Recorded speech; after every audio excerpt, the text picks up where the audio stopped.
Está aqui do lado do senador Randolfo Rodrigues, líder do governo no Congresso Nacional, pela Rede de Sustentabilidade. A gente vai falar aqui do governo Lula, vamos falar também de desenvolvimento econômico para o Amapá e tem pautas importantes do Amapá nesse contexto, né, do desenvolvimento econômico, mais fortemente o petróleo.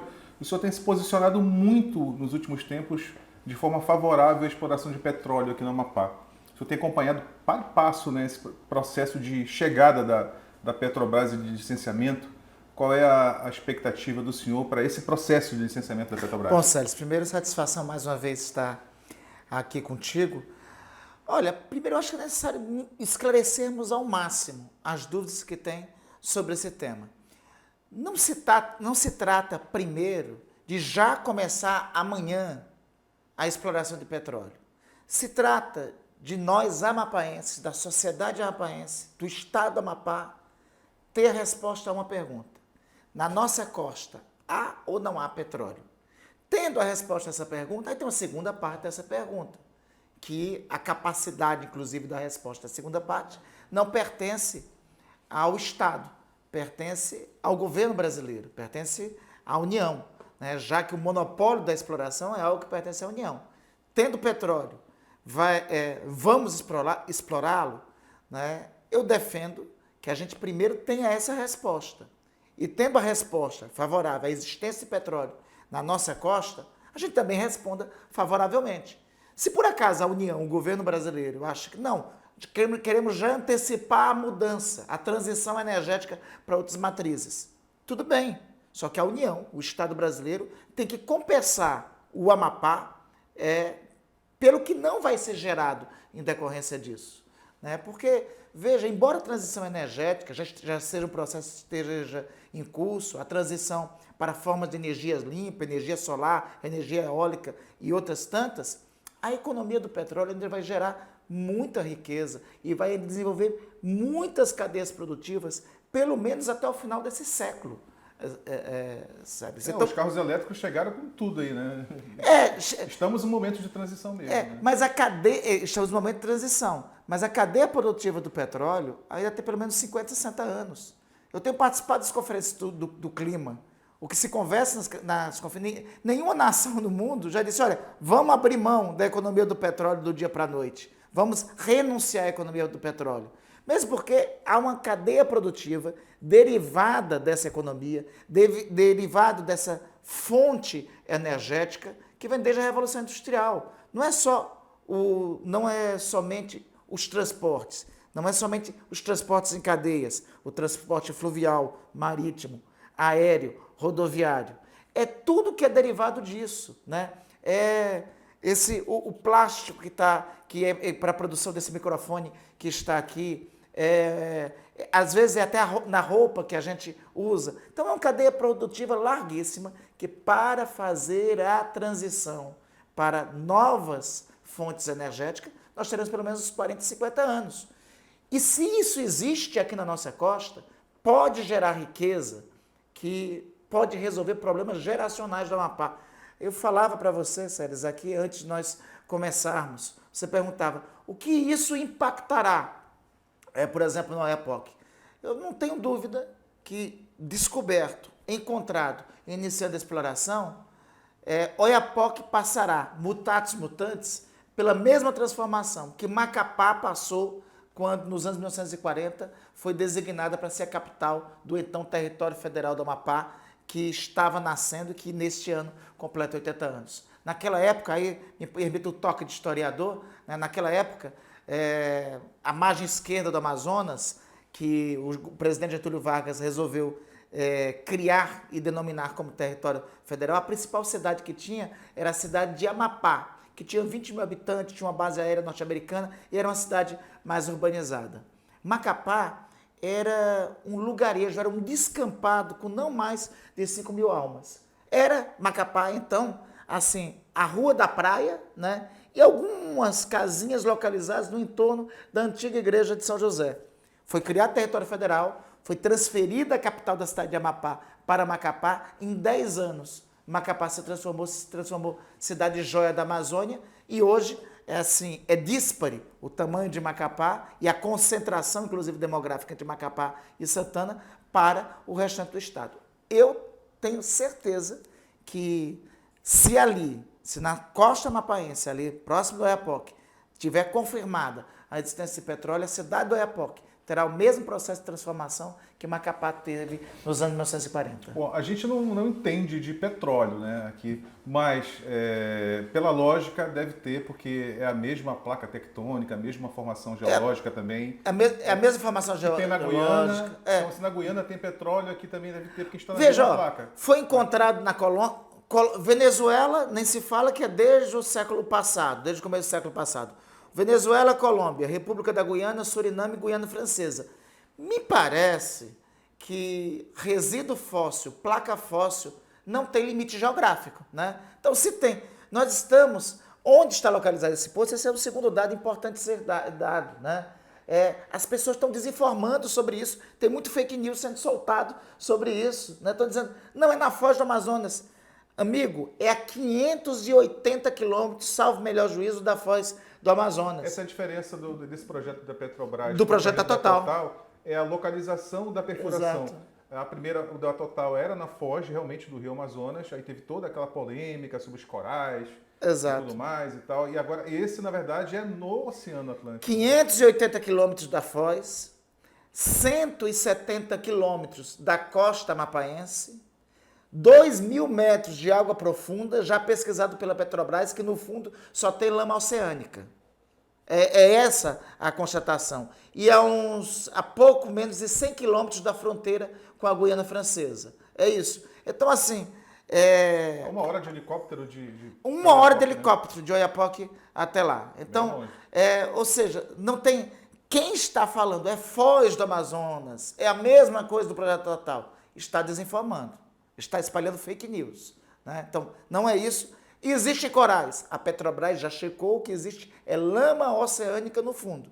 Pode ser que alguém diga não vamos explorar no meio da na lama oceânica. Eu vou contra-argumentar também. Realmente, então, não pode explorar na lama oceânica da margem equatorial, da margem amapaense, não pode se explorar também na lama oceânica do Golfo do México, onde tem lá pelo menos 40 postos offshore.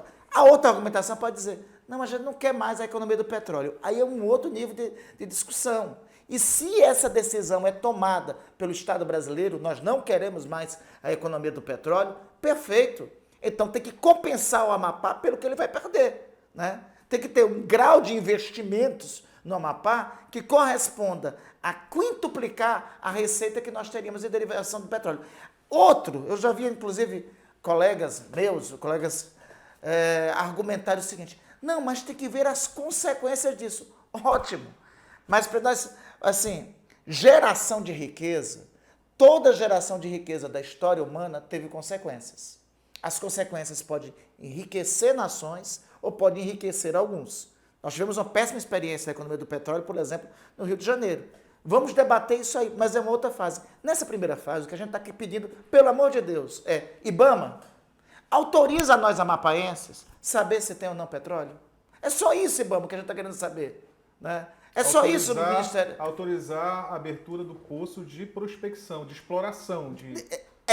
O primeiro poço não é nem isso. O primeiro poço é para checar o seguinte. Esse poço que a Petrobras está reivindicando é para checar a seguinte informação. Confirmado, tem petróleo? Não, não há petróleo, né? Se confirmado, se o primeiro poço confirmou isso, aí vamos para a segunda parte do debate. A exploração ou não. É isso que está sendo impedido. É isso que nós não estamos autorizados a saber. E veja, convenhamos, assim, ninguém venha me falar ou tentar me ensinar sobre defesa do meio ambiente. Não para mim.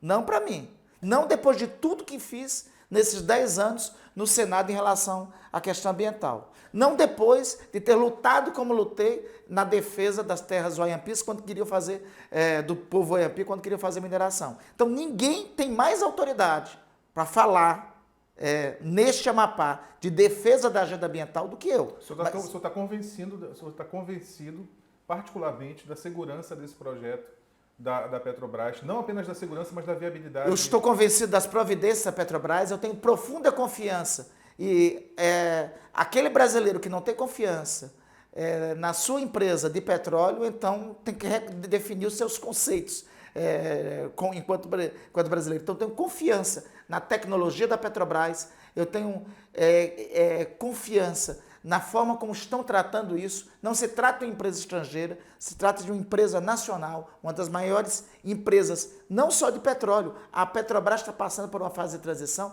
para ser uma empresa de energia, né? Da mesma forma que a atual direção da Petrobras está querendo descobrir se tem ou não petróleo aqui, eles estão pensando em iniciar uma grande rede de distribuição de exploração eólica na mesma margem equatorial. Ou seja, a Petrobras está se redefinindo. Não é para ser só uma empresa de exploração de petróleo, mas uma empresa de geração de energia de diferentes formas. Então, primeiro eu tenho essa tranquilidade, né?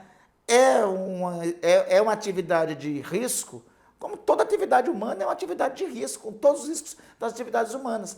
Mas nesse momento, Célis, o que nós estamos querendo saber é só a resposta a uma pergunta. Nós temos ou não temos? Para o que a sociedade amapaense, o que as autoridades amapaenses estão reivindicando é o direito de saber, é o direito de ter essa informação. Pois é, e como é que o governo federal vê essa possibilidade de ter atividade de petróleo aqui no Amapá? Eu estou reivindicando uma conversa com o presidente da República sobre esse tema, né? Já adiantei esse assunto para ele, né? Com a participação, com o acompanhamento do governador do Amapá. O presidente tinha essa viagem à China, vamos ver o melhor momento mais adequado, mais conveniente para reunirmos, encontrarmos com o presidente e tratarmos do tema. Tá. Por falar agora em governo federal, já mudando de assunto, a gente está na semana aí, passamos uma semana depois aí da avaliação dos 100 dias do governo Lula.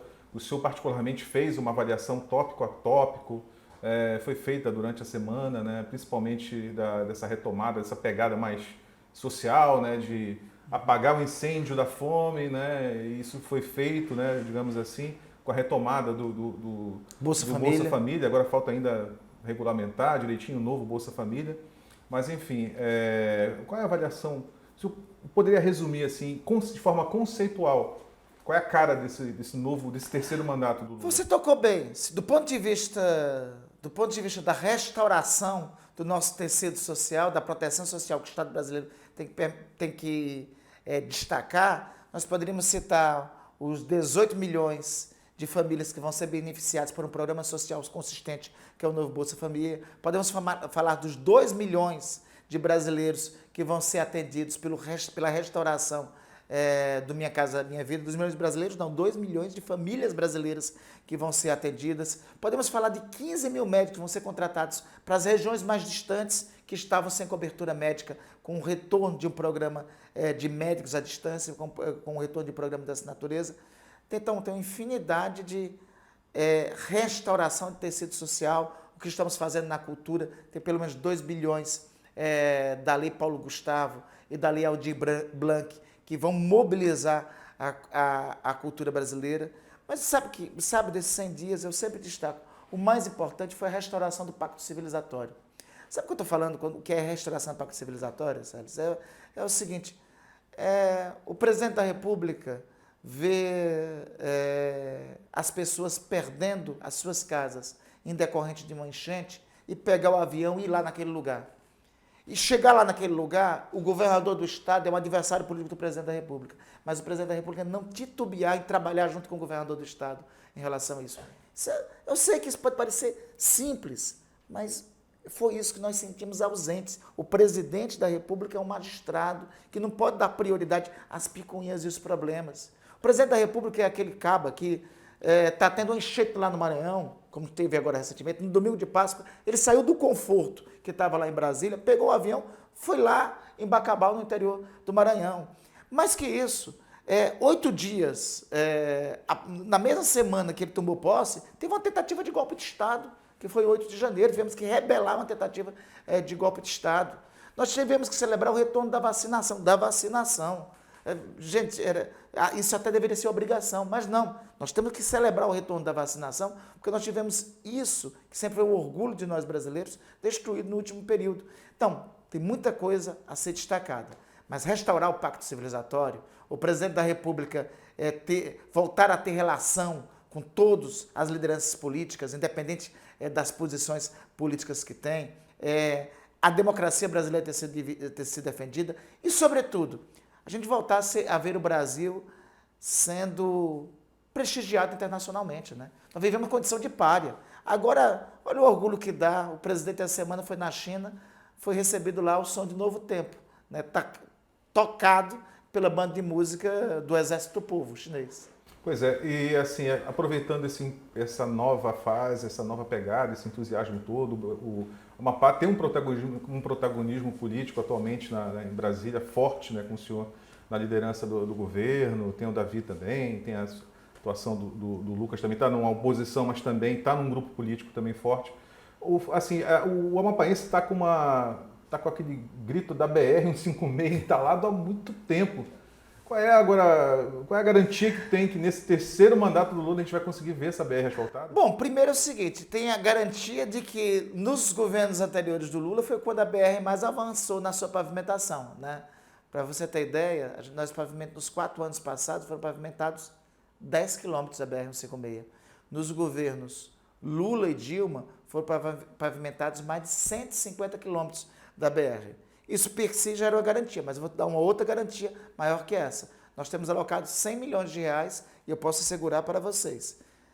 O trecho norte, pelo menos, até o final desses 4 anos do governo do presidente Lula, a nossa dedicação é para pavimentá-lo. O trecho sul, a pavimentação já foi retomada, né? Eu estou com muita convicção que nós vamos conseguir esses 110 quilômetros que falta do trecho norte. Que 110 quilômetros?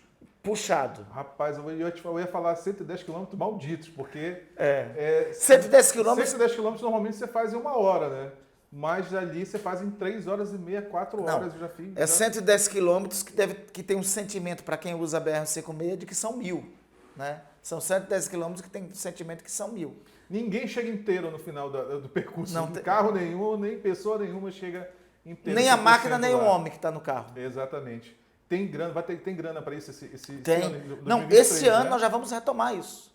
Esse ano nós vamos retomar. Estamos programando a vinda ao Amapá do ministro Renan Filho. Vamos ajustar essa data, mas a pretensão é que seja até junho, pelo menos. Recentemente esteve aqui uma delegação de franceses, 5 senadores franceses, em que, entre vários aspectos, esse foi um outro aspecto que retornou, né? A relação, por exemplo, para ver como aquelas agressões indevidas a chefe de Estado estrangeiro, como nos prejudicava, sobretudo com nossa relação com a França, né? Nós estamos negociando tratativas, inclusive com os franceses, para o presidente Emmanuel Macron, acaso ele venha para a cúpula panamazônica, que o presidente Lula está chamando em agosto, em Belém do Pará, ele venha pela Guiana Francesa e tenha um encontro com o presidente Lula na ponte binacional, para ter isso como símbolo de que tem a determinação nossa de que ao longo desses 4 anos nós queremos concluir pelo menos esse trecho norte. Senador, obrigado pela conversa. Celes, sempre bom estar com você. Vamos torcer agora pelo petróleo, queremos o petróleo. Vamos torcer por tudo. Acho que tem muita coisa para avançarmos no Amapá, vai avançar a transposição, vai avançar a pavimentação. Eu estou muito otimista no que virá. A gente só fala de Oiapoque, né? Mas ali tem Oiapoque, Calçoene, Amapá, tem vários municípios ali que podem ser toda a região norte, né? A região do norte é a região dos lagos. Obrigado. E será uma revolução, Bacana. será sem dúvida. Legal, obrigado mais uma vez. Obrigado, Celes. Um abraço. Tchau. Valeu aí.